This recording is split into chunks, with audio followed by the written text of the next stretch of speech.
Okay, now we are going to discuss about variation of conductivity with the dilution.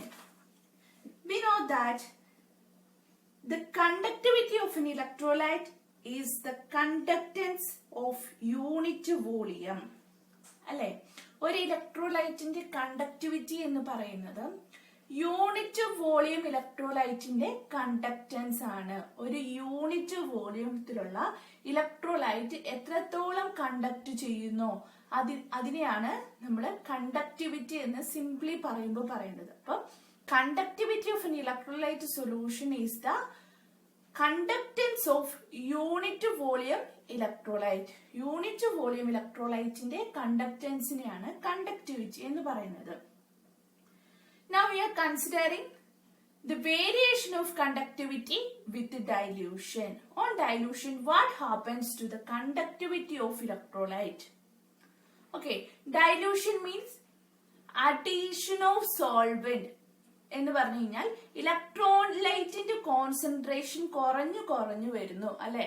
Addition of solvent നടക്കുമ്പോൾ electrolyte concentration എന്ത് ചെയ്താണ് വരുന്നത്, കുറഞ്ഞാണ് വരുന്നത്. That means dilution increase ചെയ്ത് വരുന്നു. അതായത് ഇപ്പൊ നമ്മള് ഇതൊരു യൂണിറ്റ് വോളിയം ആണെന്ന് വിചാരിക്കും, ഇതൊരു കണ്ടെയ്നർ ആണെന്ന് വിചാരിക്കും. ഒരു സ്ക്വയർ ഷേപ്പിലുള്ള ഒരു റെക്ടാംഗിൾ ഷേപ്പിലുള്ള ഒരു കണ്ടെയ്നർ ആണ് ഇത്. യൂണിറ്റ് വോളിയം ഇലക്ട്രോലൈറ്റ് ആണ് ഈ എടുത്തേക്കുന്നത്. അതിൽ സോഡിയം ക്ലോറൈഡ് ഇലക്ട്രോലൈറ്റ് ആണ് നമ്മൾ എടുത്തിരിക്കുന്നത് എന്ന് വിചാരിക്കാം. അപ്പൊ ഈ ഒരു ഇലക്ട്രോലൈറ്റ് ഇങ്ങനെ ഇരിക്കുമ്പോഴുള്ള ഇതിന്റെ കണ്ടക്ടൻസിനെയാണ് നമ്മൾ കണ്ടക്ടിവിറ്റി എന്ന് പറയുന്നത്. Then we have to consider the variation of conductivity with the dilution. Dilution means we are adding solvents to this electrolyte. അല്ലെ, സോ വീണ്ടും ഇതിലോട്ട് സോൾവെന്റ് ആഡ് ചെയ്യാണ്. അതായത് ഇതിലോട്ട് സോൾവെന്റ് ആഡ് ചെയ്യുന്നു പറഞ്ഞു കഴിഞ്ഞാൽ സോഡിയം ക്ലോറൈഡിന്റെ അമൗണ്ടിൽ വ്യത്യാസം വരുന്നില്ല. നമ്മൾ സോഡിയം ക്ലോറൈഡ് എന്തിലാണോ ലയിപ്പിച്ചത്, എന്തിലാണോ സുലബിൾ ആയത്. For example sodium chloride solution നമ്മൾ വാട്ടർ ഇലക്ട്രോലൈറ്റിൽ നമ്മൾ യൂസ് ചെയ്യുന്ന സോൾവെന്റ് വാട്ടർ ആണെങ്കിൽ നമ്മൾ ഇതിലോട്ട് വാട്ടർ ആഡ് ചെയ്യുന്നു. ദാറ്റ് മീൻസ് വോളിയം ഇൻക്രീസ് ചെയ്യുന്നു അല്ലെ. വാട്ടർ ആഡ് ചെയ്യുന്ന സമയത്ത് വോളിയം ഇൻക്രീസ് ചെയ്യും അല്ലെ. അപ്പൊ ഈ സോഡിയം ക്ലോറൈഡ്, ഇവിടെ ഉണ്ടായിരുന്ന സോഡിയം ക്ലോറൈഡിന്റെ അയോൺസ്, സോഡിയം ക്ലോറൈഡിന് ഒരു Na+ അയണും ഉണ്ടാവും, ഒരു Cl- അയണും ഉണ്ടാവും. അങ്ങനെയായിരുന്നു ഫസ്റ്റത്തെ സ്റ്റേറ്റിൽ ഉണ്ടായിരുന്നത്. വേണമെങ്കിൽ Cl- അയോൺസിന് കുറച്ചൊന്ന് മൂവ് ചെയ്യാൻ വേണ്ടി പറ്റും അല്ലെ, മേളിലോട്ട് മൂവ് ചെയ്യാൻ വേണ്ടി പറ്റും. ബട്ട് നമുക്ക് വേണ്ട കണ്ടക്ടൻസ് എന്ന് പറയുന്നത്, കണ്ടക്ടിവിറ്റി എന്ന് പറയുന്നത് യൂണിറ്റ് വോളിയത്തിലുള്ള കണ്ടക്ടിവിറ്റിയെ നമ്മൾ മെഷർ ചെയ്യുള്ളൂ. അതിനെയാണ് നമ്മൾ കണ്ടക്ടിവിറ്റി എന്ന് പറയുന്നത്. യൂണിറ്റ് വോളിയം, ഈ ഒരു വോളിയത്തിലുള്ള കണ്ടക്ടൻസിനെ നമ്മൾ മെഷർ ചെയ്യുള്ളൂ, അതിന് കണ്ടക്ടിവിറ്റി എന്ന് പറയുന്നു. അപ്പൊ ഈ ഒരു വോളിയം നോക്കുകയാണെങ്കിൽ ഈ ഒരു അയോൺസ് എവിടോട്ടേലും മൂവ് ചെയ്ത് കഴിഞ്ഞ് കഴിഞ്ഞാൽ ഈ ഒരു വോളിയത്തിൽ നമ്പർ ഓഫ് അയോൺസ് എന്താണ്, കുറവാണ് ഇല്ലേ. വോളിയം കൂടുമ്പോൾ അയോൺസിന് ആ വോളിയത്തിൽ എവിടോട്ട് വേണമെങ്കിലും മൂവ് ചെയ്യാൻ വേണ്ടി പറ്റും. ദാറ്റ് മീൻസ് നമ്മുടെ യൂണിറ്റ് വോളിയത്തിലുള്ള അയോൺസിന്റെ നമ്പർ ഡിക്രീസ് ചെയ്യും. thereby decreases the conductivity. Okay, എന്തുകൊണ്ടാണെന്ന് മനസ്സിലായല്ലോ. Conductivity is the conductance of electrolyte of unit volume. Unit volume ഇലക്ട്രോലൈറ്റിന്റെ കണ്ടക്ടൻസ് ആണ് നമ്മൾ മെഷർ ചെയ്യുന്നത്. യൂണിറ്റ് വോളിയം ഇലക്ട്രോലൈറ്റ് നമ്മൾ ആദ്യമേ എടുത്തായിരുന്നു, സോഡിയം ക്ലോറൈഡ് ഇവിടെ ഇരിക്കുമായിരുന്നു. Then in order to study the variation of conductivity with the dilution, we are adding solvents to this electrolyte. Therefore, the volume increases. Volume increases means the ions can be moved to any part of this container. Therefore, the ions per unit volume decreases. ഈ ഒരു unit വോളിയത്തിൽ ഉണ്ടാവുന്ന ions വേണമെങ്കിൽ decrease ചെയ്യാം. Ions decrease ചെയ്താൽ automatic ആയിട്ടും conductivity decrease ചെയ്യും. Okay, because ഓരോ അയോണും കണ്ടക്ട് ചെയ്യുന്ന കണ്ടക്ടൻസ് ആഡ് ചെയ്തിട്ടാണ് നമ്മൾ കണ്ടക്ടിവിറ്റി മെഷർ ചെയ്യുന്നത്. Therefore, a decrease in ions causing a decrease in conductivity. This is the variation of conductivity with the dilution. Then we are going to study variation of molar conductivity with dilution. Variation of molar conductivity with dilution. What is molar conductivity? The molar conductivity of an electrolyte is conductance of 1 mole of electrolytes. അല്ലെ, ഒരു മോൾ electrolyte conduct ചെയ്യുന്ന കണ്ടക്ടൻസിനെയാണ് നമ്മൾ molar conductivity എന്ന് പറയുന്നത്. നമ്മൾ എടുക്കുന്ന electrolyte ഏതുമായിക്കോട്ടെ അതിന്റെ ഒരു മോള് കണ്ടക്ട് ചെയ്യുന്ന കണ്ടക്ടൻസിനെയാണ് നമ്മൾ മോളാർ കണ്ടക്ടിവിറ്റി എന്ന് പറയുന്നത്. ദെൻ മോളാർ കണ്ടക്ടിവിറ്റിക്ക് നമുക്ക് ഒരു ഇക്വേഷൻ അറിയാം. ലാംഡ എം എന്നാണ് നമ്മൾ മോളാർ കണ്ടക്ടിവിറ്റിനെ സൂചിപ്പിക്കുന്നത്. അതിന്റെ ഇക്വേഷൻ ഇങ്ങനെയാണ്, കെ ഇൻറ്റു വി. അല്ലെ, കെ ഈസ് ദ കണ്ടക്ടിവിറ്റി, നമ്മളിപ്പോ ഡിസ്കസ് ചെയ്ത കണ്ടക്ടിവിറ്റിയാണ് K, and V is the volume. നമുക്കറിയാം ഓൺ ഡൈല്യൂഷൻ കെ ഡിക്രീസസ്. ഇപ്പൊ ഓൾറെഡി നമ്മൾ പറഞ്ഞു കഴിഞ്ഞു, ഡൈല്യൂഷൻ നടക്കുന്ന സമയത്ത് കണ്ടക്ടിവിറ്റി ഡിക്രീസ് ചെയ്യും, K decreases. But on dilution volume increases. ഡൈല്യൂഷൻ നടക്കുമ്പോൾ വോളിയം കൂടുമല്ലോ, അതല്ലേ ഇവിടെ പറഞ്ഞിരുന്നത്. ഇത്രയും വോളിയം ഉണ്ടായിരുന്നത് വീണ്ടും കൂടി, അതായത് വോളിയം ഇൻക്രീസസ്. അപ്പൊ ലാംഡ എമ്മിന്റെ ഇക്വേഷൻ എന്ന് പറയുന്നത് K into V, conductivity into volume ആണ്. ഓൺ ഡൈല്യൂഷൻ കണ്ടക്ടിവിറ്റി ഡിക്രീസസ്, അതാണ് നമ്മളിപ്പോ കുറച്ചു മുമ്പ് പറഞ്ഞു നിർത്തിയത്. On dilution volume increases. For this case decreasing K on dilution of the solution is compensated by increasing volume. K കൊണ്ടുണ്ടാവുന്ന കണ്ടക്ടിവിറ്റിയിലുള്ള ഡിക്രീസ് വോളിയത്തിന്റെ ഇൻക്രീസ് കോമ്പൻസേറ്റ് ചെയ്യും. കുറച്ചും കൂടി വ്യക്തമായിട്ട് പറഞ്ഞു കഴിഞ്ഞാൽ വോളിയം ഇൻക്രീസ് ചെയ്യുന്നതാണ് ഇവിടെ മോർ പ്രൊനൗൺസ്ഡ് ആവുന്നത്. കണ്ടക്ടിവിറ്റി ഡിക്രീസ് ചെയ്യുന്നതിനെ കഴിഞ്ഞും മോർ പ്രൊനൗൺസ്ഡ് ആവുന്നത് വോളിയം ഇൻക്രീസ് ചെയ്യുന്നതാണ്. അതുകൊണ്ട് lambda M or molar conductivity of electrolyte increases with dilution. മനസ്സിലാവുന്നുണ്ടല്ലോ? മോളാർ കണ്ടക്ടിവിറ്റിന്റെ ഇക്വേഷൻ വെച്ച് കണ്ടക്ടിവിറ്റി ഡിക്രീസ് ചെയ്യുന്നു, ബട്ട് വോളിയം ഇൻക്രീസ് ചെയ്യുന്നു. പക്ഷെ ഇവിടെ കൂടുതൽ കൺസിഡർ ചെയ്യുന്നത് ഇൻക്രീസ് ഇൻ വോളിയം ആണ്. അതുകൊണ്ട് lambda M increases with dilution. Dilution നടക്കുന്ന സമയത്ത് മോളാർ കണ്ടക്ടിവിറ്റി ഇൻക്രീസ് ചെയ്യും. അത് കുറച്ചും കൂടി വ്യക്തമാക്കാൻ വേണ്ടിയിട്ട് നമുക്ക് സോഡിയം ക്ലോറൈഡ് എടുക്കാം. 1 മോൾ ഓഫ് സോഡിയം ക്ലോറൈഡ് നമ്മൾ എടുത്തു. അപ്പൊ it can be dissociated as sodium plus and chlorine minus. Again നമ്മൾ ഡൈല്യൂഷൻ നടത്തി സോൾവെന്റ് ആഡ് ചെയ്തു. ക്ലോറിൻ ആറ്റം അല്ലെങ്കിൽ ഏതെങ്കിലുമൊക്കെ ആറ്റം കുറച്ച് ദൂരത്തേക്ക് ഫാർ അപ്പാർട്ടായിട്ട് പോയി. ബട്ട് നമ്മൾ ഇവിടെ മെഷർ ചെയ്യുന്നത് കണ്ടക്ടൻസ് ഓഫ് യൂണിറ്റ് വോളിയം അല്ല, കണ്ടക്ടൻസ് ഓഫ് 1 മോൾ ഇലക്ട്രോലൈറ്റ് ആണ്. നമ്മൾ എടുത്ത ഇലക്ട്രോലൈറ്റ് എത്ര വോളിയത്തിലായിക്കോട്ടെ അതിന്റെ കണ്ടക്ടൻസ് ആണ്. അപ്പൊ നമ്മൾ എടുത്ത ഒരു ഇലക്ട്രോലൈറ്റ്, ഒരു സോഡിയം ആറ്റവും നിങ്ങൾക്ക് കാണുന്നുണ്ടോ, കറണ്ട് പോയതാണ്, ഒരു സോഡിയം ആറ്റവും ഒരു ക്ലോറിൻ, ഒരു സോഡിയം അയോണും ഒരു ക്ലോറിൻ അയോണും ഉള്ളതാണ്. അപ്പൊ ഈ ഒരു ഇലക്ട്രോലൈറ്റ് എത്ര വോളിയത്തിലായാലും നമുക്ക് ഇതിന്റെ കണ്ടക്ടൻസ് മെഷർ ചെയ്യാൻ വേണ്ടി പറ്റും. അപ്പോ നമുക്കറിയാം ഇലക്ട്രോലൈറ്റ്സ് അയണൈസ്ഡ് ആയാലേ Na+ഉം ക്ലോറിൻ മൈനസുമായിട്ട് അയണൈസ്ഡ് ആയി കഴിഞ്ഞാൽ കൂടുതൽ കണ്ടക്ടൻസ് കൂടും. അതുപോലെ ഇവ തമ്മിലുള്ള ഡിസ്റ്റൻസ് കൂടിയാലും കണ്ടക്ടൻസ് കൂടും. അതായത് ഡിസ്റ്റൻസ് കൂടിയാൽ കണ്ടക്ടൻസ് കൂടും എന്ന് പറയാൻ കാരണം എന്താ, സോഡിയം പ്ലസും ക്ലോറിൻ മൈനസും തമ്മിൽ ഒരു അട്രാക്റ്റീവ് ഫോഴ്സ് ഉണ്ട്. ആ അട്രാക്റ്റീവ് ഫോഴ്സ് ഇല്ലാതായി കഴിഞ്ഞു കഴിഞ്ഞാൽ സോഡിയം ക്ലോറിനും തമ്മിൽ പരസ്പരം ഇങ്ങനെ ഒരു അട്രാക്റ്റീവ് ഫോഴ്സസ് കൊണ്ട് ഇങ്ങനെ പരസ്പരം ചേർന്നിരിക്കുകയാണ്. ഈ ഒരു അട്രാക്റ്റീവ് ഫോഴ്സ് ഇവിടുന്ന് ബ്രേക്ക് ആയി കഴിഞ്ഞാൽ, സോഡിയത്തിന് ഇഷ്ടപ്പെട്ട പോലെ കണ്ടക്ട് ചെയ്യാൻ സോഡിയത്തിന് പറ്റും, ക്ലോറിൻ ഇഷ്ടപ്പെട്ട പോലെ കണ്ടക്ട് ചെയ്യാൻ ക്ലോറിനും പറ്റും. ദെയർഫോർ അവരുടെ കണ്ടക്ടിവിറ്റി ഇൻക്രീസ് ചെയ്യും. അതായത് സോഡിയം അയോൺസ് കൂടും. അയോൺസ് എന്ന് പറഞ്ഞു കഴിഞ്ഞാൽ സോഡിയം ക്ലോറൈഡിലുള്ള എത്രയോ ഇപ്പം അയോൺസ് കൂടുന്ന് പറയാൻ വേണ്ടി കാരണം നമ്മൾ ഫസ്റ്റ് കോൺസെൻട്രേറ്റഡ് ആയിരിക്കുന്ന സമയത്ത് സോഡിയം ക്ലോറൈഡ് ഉണ്ടെങ്കിൽ സോഡിയം പ്ലസും ക്ലോറിൻ മൈനസുമായിട്ട് ഡിസോസിയേറ്റ് ചെയ്തിരിക്കണമെന്നില്ല. സോഡിയം ക്ലോറൈഡ് മോളിക്യൂൾ ആയിട്ട് തന്നെ ഇരിക്കാം. പക്ഷെ ഡൈല്യൂഷൻ നടക്കുമ്പോൾ ഇവ തമ്മിലുള്ള അട്രാക്ഷൻ കുറഞ്ഞിട്ട് സോഡിയം പ്ലസും ക്ലോറിൻ മൈനസുമായിട്ട് സെപ്പറേറ്റ് ചെയ്തിട്ട് ഓരോ അയോൺസിനും കണ്ടക്ട്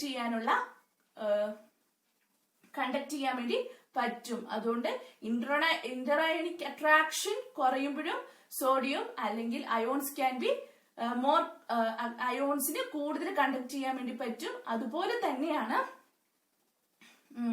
ഡൈലൂഷൻ നടക്കുന്ന സമയത്ത് നമ്പർ ഓഫ് അയോൺസ് കൂടും. ബിക്കോസ് ഈ ഇവ തമ്മിലുള്ള അട്രാക്ഷൻ കുറയും. സോൾവെന്റ്സ് കൂടുതൽ വന്നു കഴിയുമ്പോഴത്തേക്കും. നിങ്ങൾക്ക് മനസ്സിലായിട്ടുണ്ടാവും എന്ന് കരുതുന്നു.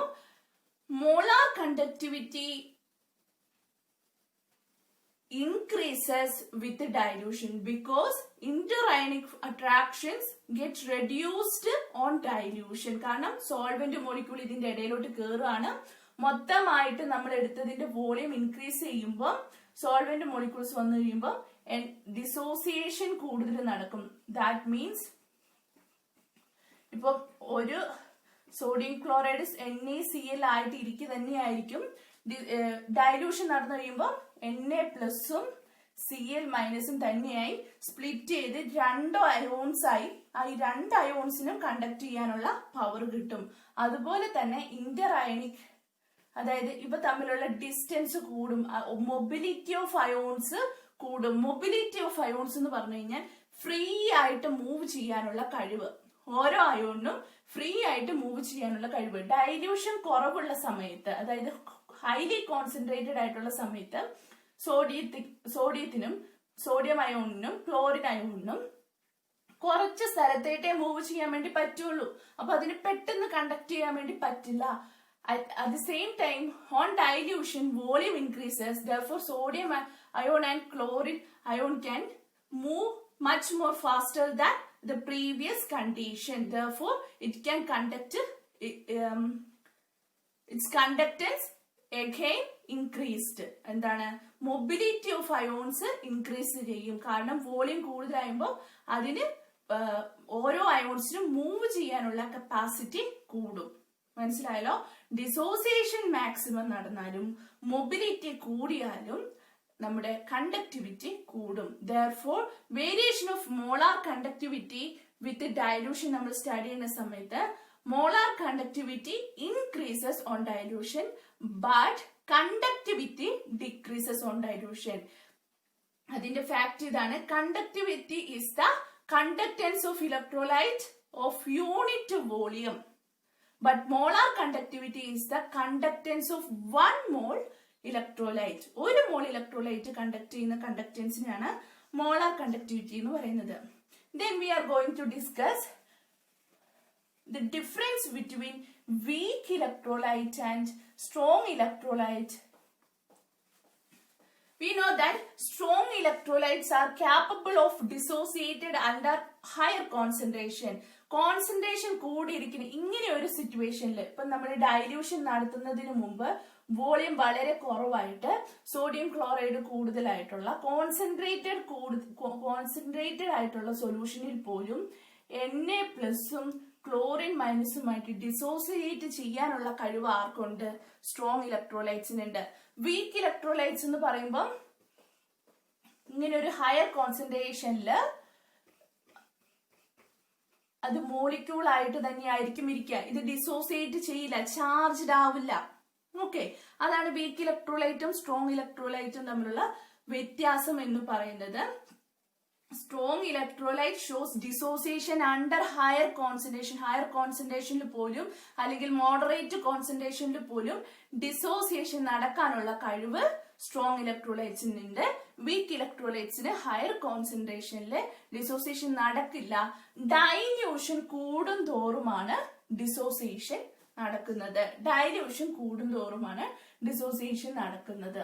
അപ്പൊ ഫോർ സ്ട്രോങ് ഇലക്ട്രോലൈറ്റ്സിന്റെ കേസ് പറയുന്ന സമയത്ത് already sodium plus and chlorine minus ion ആയിട്ടാണ് ഇവർ നിൽക്കുന്നത്. ദെർഫോർ ദേ ക്യാൻ കണ്ടക്ട് അല്ലെ. അവർ രണ്ട് അയോൺസ് ആയിട്ട് നിൽക്കുന്നത് കൊണ്ട് അവർക്ക് കണ്ടക്ട് ചെയ്യാൻ വേണ്ടി പറ്റും. ഓൾറെഡി അവിടെ ഒരു കണ്ടക്ടൻസ് ഉണ്ട്. അതാണ് ഞാൻ ഈ ഗ്രാഫിൽ സൂചിപ്പിച്ചേക്കുന്നത്. ഇങ്ങോട്ട് പോകും തോറും കോൺസെൻട്രേഷൻ കൂടുന്നു. ആൻഡ് വൈ ആക്സിസ് എന്ന് പറയുന്നത് മോളാർ കണ്ടക്ടിവിറ്റി ആണ്. Molar conductivity increases. Okay, for a strong electrolyte this is the higher concentration. ഇങ്ങോട്ട് പോകുന്തോറും കോൺസെൻട്രേഷൻ കൂടാണ്. ഇപ്പൊ ഫോർ ഞാൻ നമ്പർ കൊടുക്കുകയാണെങ്കിൽ 1 2 3 4 എന്ന് നമ്പർ കൊടുക്കുകയാണെങ്കിൽ ഇവിടെ 5. ഇത് ഒരു ഹയർ കോൺസെൻട്രേഷൻ ആണ്. ഹയർ കോൺസെൻട്രേഷനിൽ പോലും അതിന്റെ കണ്ടക്ടിവിറ്റി എന്ന് പറയുന്നത് ഏകദേശം ഇത്രയുമുണ്ട്. മോളാർ കണ്ടക്ടിവിറ്റി കൂടുതലാണ്. Because it is dissociated under higher concentration. Sodium പ്ലസും ക്ലോറിൻ മൈനസ് ആയിട്ട് തന്നെ ഹയർ കോൺസെൻട്രേഷനിൽ നിൽക്കാനുള്ള കഴിവ് ആർക്കുണ്ട്? സ്ട്രോങ് ഇലക്ട്രോലൈറ്റ്സിനുണ്ട്. Therefore, the molar conductivity of strong electrolytes at a higher concentration is also a high value. അതിന്റെ ഹയർ കോൺസെൻട്രേഷനിലുള്ള മോളാർ കണ്ടക്ടിവിറ്റി എന്ന് പറയുന്നത് തന്നെ ഹൈ വാല്യൂ ആയിരിക്കും. ബിക്കോസ് അവിടെ ഡിസോസിയേഷൻ കംപ്ലീറ്റ് ആണ്. കംപ്ലീറ്റ് ഡിസോസിയേഷൻ കൊണ്ട്. ദെൻ ഓൺ ഡൈല്യൂഷൻ, ഈ സ്ട്രോങ് ഇലക്ട്രോലൈറ്റിനെ തന്നെ വീണ്ടും ഡൈല്യൂഷൻ നടത്തുന്ന സമയത്ത് മൊബിലിറ്റി ഓഫ് അയോൺസ് ഇൻക്രീസ് ചെയ്യും. എന്ത് ചെയ്യും? വോളിയം കൂടും. ഈ സോഡിയം ക്ലോറൈഡിന് തന്നെ കുറച്ചും കൂടി ഫ്രീ ആയിട്ട് മൂവ് ചെയ്യാൻ പറ്റും. Therefore, on dilution, its molar conductivity increases. ചെറിയ ചെറിയ ഇൻക്രീസ് കാണിക്കും. കാരണം മൊബിലിറ്റിയിൽ മാത്രമാണ് വ്യത്യാസം വന്നിരിക്കുന്നത്.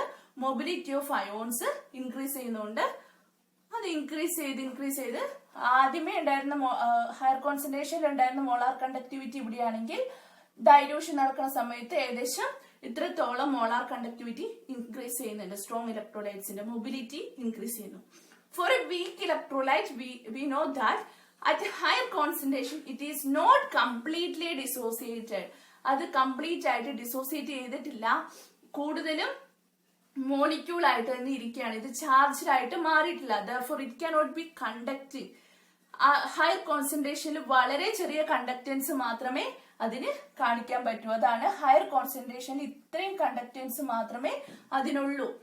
ബട്ട് ഓൺ ഡൈല്യൂഷൻ നടക്കുന്ന സമയത്ത് both the number of ions increases because dissociation occurs. അവിടെ ഡൈല്യൂഷൻ നടക്കുന്ന സമയത്ത് ഡിസോസിയേഷൻ നടക്കും. NH4 ഉം OH മൈനസും ആയിട്ട് മാറും. both the number of ions increase ചെയ്യും. At the same time, mobility also increases. ഓരോ അയോൺസിനും മൂവ് ചെയ്യാനുള്ള സ്പേസും കൂടും. അതുകൊണ്ട് ഒരു സഡൻ ഇൻക്രീസ് കാണിക്കും വീക്ക് ഇലക്ട്രോലൈറ്റ്. ഓക്കെ, അങ്ങനെയാണ് ഈ ഇൻക്രീസ് കാണുന്നത്. ദെൻ ഞാൻ ഇവിടെ ഡിനോട്ട് ചെയ്തിട്ടുണ്ട് λ0m. കണ്ടക്ടിവിറ്റി അല്ലെങ്കിൽ ലിമിറ്റിംഗ് മോളാർ കണ്ടക്ടിവിറ്റി എന്ന് പറയും. ലിമിറ്റിംഗ് മോളാർ കണ്ടക്ടിവിറ്റി, അതായത് conductivity of an electrolyte solution under infinite dilution. Maximum dilution നടന്ന് മാക്സിമം ഡൈല്യൂഷൻ നടന്ന് ഡൈല്യൂഷൻ മാക്സിമം ആവുമ്പോഴുള്ള കണ്ടക്ടിവിറ്റിനെയാണ് നമ്മൾ ലിമിറ്റിംഗ് മോളാർ കണ്ടക്ടിവിറ്റി എന്ന് പറയുന്നത്. മനസ്സിലായോ? മാക്സിമം ഡൈല്യൂഷൻ നടന്നു കഴിയുമ്പോഴുള്ള കണ്ടക്ടിവിറ്റിനെയാണ് നമ്മൾ ലിമിറ്റിംഗ് മോളാർ കണ്ടക്ടിവിറ്റി എന്ന് പറയുന്നത്. ഇതിന് നമുക്ക് ഗ്രാഫിൽ നിന്ന് എക്സ്ട്രാപോളേറ്റ് ചെയ്തിട്ട് കണ്ടുപിടിക്കാം, അല്ലെങ്കിൽ തിയററ്റിക്കലി കണ്ടുപിടിക്കാം. ലിമിറ്റിംഗ് മോളാർ കണ്ടക്ടിവിറ്റി ഗ്രാഫിൽ നിന്ന് നമുക്ക് കണ്ടുപിടിക്കാം. അല്ലെങ്കിൽ വീക്ക് ഇലക്ട്രോലൈറ്റ്സിന്റെ കേസിലാണെങ്കിൽ ഗ്രാഫിൽ നിന്ന് കണ്ടുപിടിക്കാൻ പറ്റില്ല. വേറൊരു ലോ ഒക്കെ വെച്ചിട്ടാണ് കണ്ടുപിടിക്കുക. സ്ട്രോങ് ഇലക്ട്രോലൈറ്റിന്റെ കേസിൽ ഏകദേശം ഒരു ലീനിയർ പോലെയാണ് അതിന്റെ ഗ്രാഫ് വരുന്നത്. അപ്പൊ അവിടുന്ന് എക്സ്ട്രാപോളേറ്റ് ചെയ്ത് കഴിഞ്ഞാൽ ലിമിറ്റിംഗ് മോളാർ കണ്ടക്ടിവിറ്റി നമുക്ക് കണ്ടുപിടിക്കാം. ഒന്ന് നീട്ടി വരച്ചു കഴിഞ്ഞാൽ, ആ ഗ്രാഫ് ഒന്ന് നീട്ടി വരച്ചു കഴിഞ്ഞാൽ ലിമിറ്റിംഗ് മോളാർ കണ്ടക്ടിവിറ്റി നമുക്ക് കണ്ടുപിടിക്കാം. ഫോർ എ സ്ട്രോങ് ഇലക്ട്രോലൈറ്റ് അവിടെ ഒരു ഇക്വേഷൻ ഉണ്ട്. molar conductivity is equal to molar conductivity, limiting molar conductivity into minus A root C. molar conductivity is equal to limiting molar conductivity minus A root C. A is a constant for a concentration. Root C is the concentration. ഇങ്ങനൊരു equation കൂടി ഉണ്ട്. അപ്പൊ നിങ്ങൾക്ക് variation of molar conductivity with dilution മനസ്സിലായല്ലോ. On increasing dilution, molar conductivity also increases. This is explained in terms of two factors. രണ്ട് factors വെച്ചിട്ടാണ് നമ്മൾ explain ചെയ്യുന്നത്. ഒന്ന്, increasing number of ions. On increasing dilution, number of ions also increases. And second factor is the mobility of ions. On increasing dilution, the mobility of ions also increases. And degree of dissociation of weak electrolyte. Degree of dissociation of weak electrolyte. We know that alpha is the symbol used for degree of dissociation. Degree of dissociation of weak electrolyte is given by lambda Cm divided by lambda 0m. Lambda Cm is the molar conductivity at a specific concentration divided by lambda 0m. Lambda 0m is the limiting molar conductivity. ഇങ്ങനെ ഒരു equation കൂടി അവിടെയുണ്ട്. Then last ഒരു term കൂടി ഉണ്ട്, ion conductivity. Ion conductivity. Ion conductivity എന്ന് നമ്മൾ pronounce ചെയ്യുന്നത് എപ്പോഴാന്ന് വെച്ച് കഴിഞ്ഞാൽ മാക്സിമം ഡയലൂഷൻ, അതായത് ഇൻഫൈനൈറ്റ് ഡയലൂഷൻ ആവില്ലേ. ഇൻഫൈനൈറ്റ് ഡയലൂഷൻ നടക്കുന്ന സമയത്ത്, ഇൻഫൈനൈറ്റ് ഡയലൂഷൻ ആവുമ്പോൾ മോളാർ കണ്ടക്ടിവിറ്റി എന്താവും? Limiting molar conductivity. ഈ ഒരു കണ്ടക്ടിവിറ്റി എത്തുന്ന സമയത്ത്, ലിമിറ്റിംഗ് മോളാർ കണ്ടക്ടിവിറ്റി എത്തുന്ന സമയത്ത് ഒരു സോഡിയം ക്ലോറൈഡ് എന്ന് പറഞ്ഞ ഇലക്ട്രോലൈറ്റ് ആണ് നമ്മൾ എടുത്തിട്ടുണ്ടെങ്കിൽ സോഡിയവും ക്ലോറിനും ഓരോ അയോൺസും സെപ്പറേറ്റ് ആയിട്ട് ഈ ഒരു ലിമിറ്റിംഗ് മോളാർ കണ്ടക്ടിവിറ്റിക്ക് കൊടുക്കുന്ന കോൺട്രിബ്യൂഷൻ, എത്രത്തോളം കണ്ടക്ട് ചെയ്തു, ഓരോ അയോണും സെപ്പറേറ്റ് ആയിട്ട് എത്രത്തോളം കണ്ടക്ട് ചെയ്തു എന്നുള്ളതാണ് അയോൺ കണ്ടക്ടിവിറ്റി എന്ന് പറയുന്നത്. അതായത് ion conductivity is A contribution towards molar conductivity that each ion makes at infinite dilution. Infinite dilution നടക്കുന്ന സമയത്ത് മോളാർ കണ്ടക്ടിവിറ്റിക്ക് ഓരോ അയോണും കൊടുക്കുന്ന കോൺട്രിബ്യൂഷനെയാണ് നമ്മൾ അയോൺ കണ്ടക്ടിവിറ്റി എന്ന് പറയുന്നത്.